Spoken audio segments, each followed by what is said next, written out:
Hello and welcome to News Center. I'm Parikshit Luthra. The top story we are tracking this evening: the war between Israel and Hamas continues to rage on, with Israel bombarding the Gaza Strip. The White House has warned Israel against mounting its offensive in Gaza's southern city of Rafah, where millions of Palestinians have taken refuge.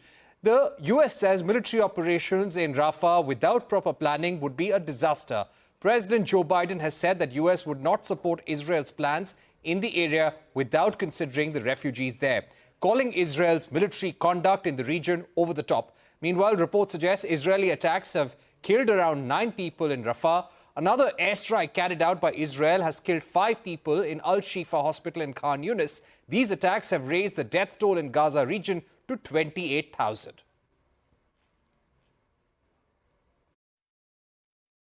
I'm of the view, as you know, that the conduct of the response in the Gaza Strip has been over the top.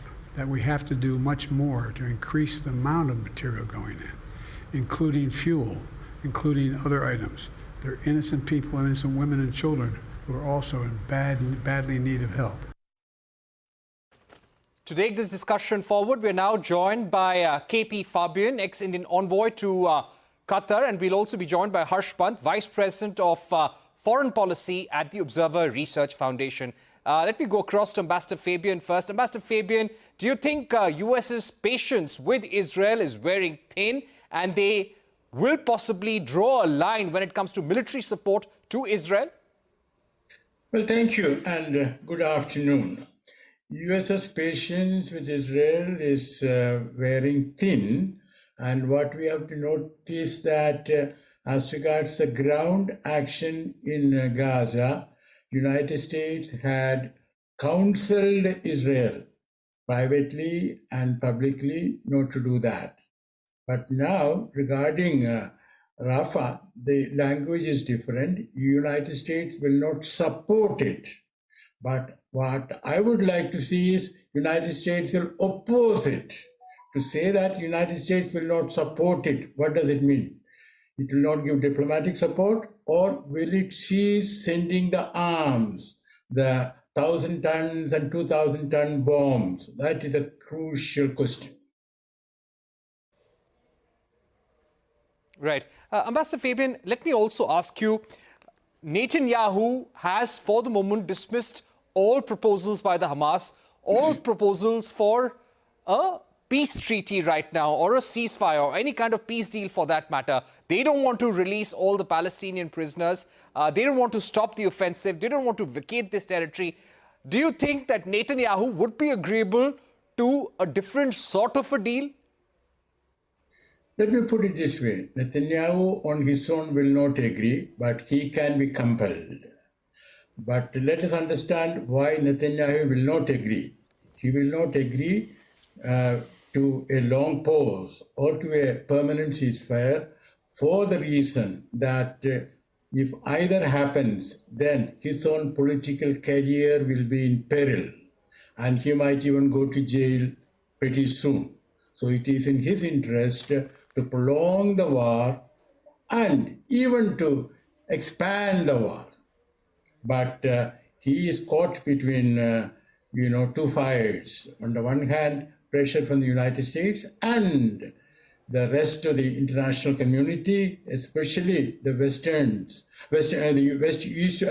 Europe, which has been supporting him, and not to speak of, the global South, the ICJ judgment and all that. But he's also under pressure from the far right in his own cabinet. They want to go all out to not only to destroy Hamas, they want to occupy Hamas, and if they have their way, they want to exile the Palestinians either to Egypt, to Syria or Jordan, or throw them into the Dead Sea or Mediterranean Sea, whatever.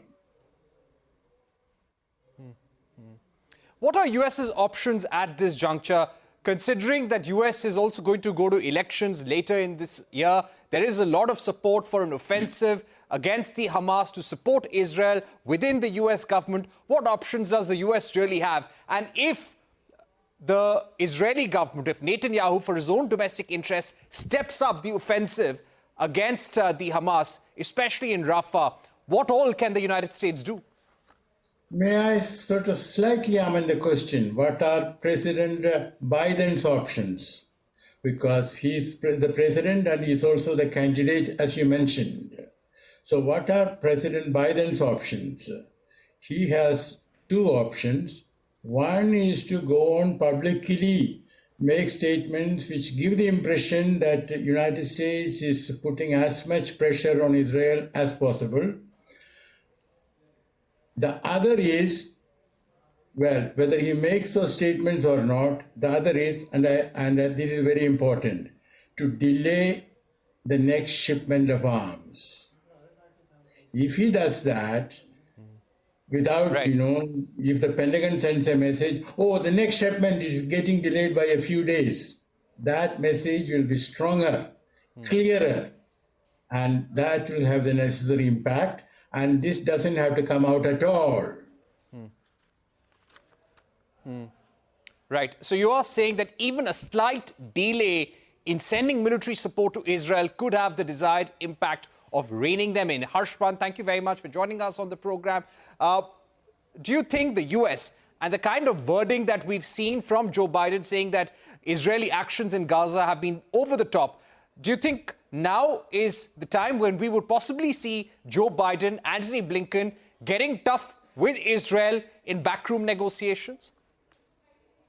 I do think, Parikshit, there's a high likelihood that Americans will get tougher than in the past. I think that, as you were discussing with Ambassador Fabian, that there is a domestic political challenge that Biden administration faces, because there is let's remember that Mr. Trump can easily change the game by coming in, on the Israeli side in a way that will dent President Biden's already very tenuous polling numbers. So I think it's also a question of how they want to play domestically. But certainly there is no doubt that increasingly we have seen from Washington an impatience with what Mr. Netanyahu is doing. And particularly in this case of Rafah, the kind of statements that have come out indicate that perhaps that patience is running out, and perhaps we will now see, I think what you were discussing earlier, that aid and weapon supplies will come into the picture in back-channel negotiations.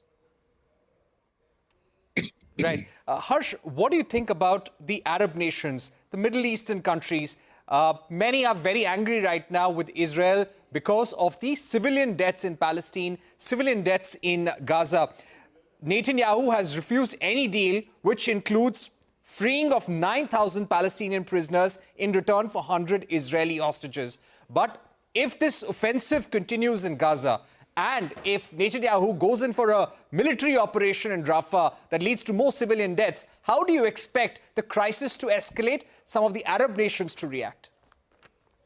See, Arab nations are also at a crossroads, because Arab nations certainly do not want to, engage and go where Mr. Netanyahu is taking the region. They, if you recall, the plans as far as the Arab nations were concerned, particularly I think Saudi Arabia and UAE, they were very, very keen that the focus should be on economic rebuilding of the region, of how they want to connect with the wider geographies around the world. The whole IMEC project emerged, India, Middle East, Europe Economic Corridor project emerged out of this dynamic that Saudis and Emiratis were very keen on changing the geo-economic complexion of the region. So I think they are very troubled by what is happening, and certainly they would be increasingly also cognizant of the street challenge on the Arab street challenge that is often one of the most potent factors. They have not publicly yet come out very, very strongly against Israel, which is also very, very striking. But they are also cognizant that on the streets, anger is growing, and Rafah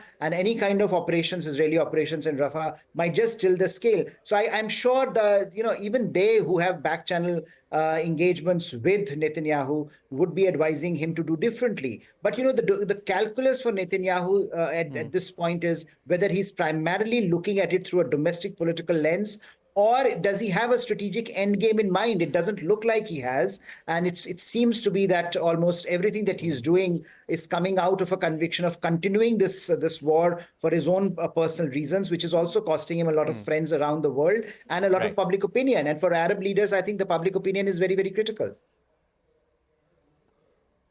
My final question to both our panelists. Harsh, my final question first to you. When it comes to any sort of deal, the global papers are reporting that Netanyahu has not ruled out a deal altogether. Possibly he wants a different deal.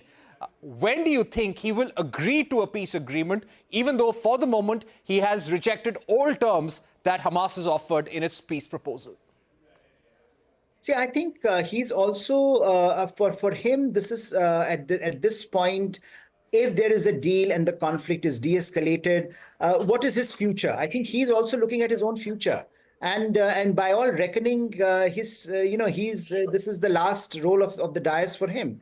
Now, if that is the case, then from his vantage point, he would be looking at a legacy establishing deal where not only do you have some finality to this perpetual conflict, but also a statement to his domestic audience that, look, I have now dismantled Hamas in a manner that it cannot be a threat to Israeli security. Now, it's a huge ask. But I do think that for him, at this stage in his career and at the kind of anger that he's spawned in Israel with his leadership, that's the only way to salvage his reputation. And if that is the case, then I would say that there is a long road ahead for any kind of an agreement.